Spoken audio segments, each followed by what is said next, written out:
কি ভাবছেন? দোকানের টক দই খেতে ভালো লাগছে না, তাই তো? টেনশন কি, আমি তো আছি।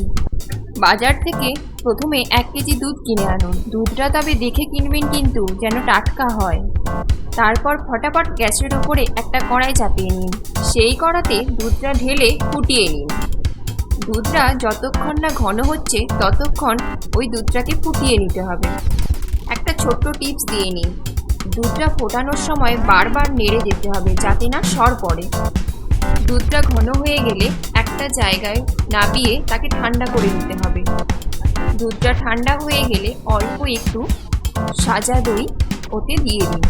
তবে দইটা দেওয়ার সময় ভালোভাবে ফাটিয়ে নিয়ে তবে দেবেন, তাহলে দইটা খুব ভালোভাবে বসবে।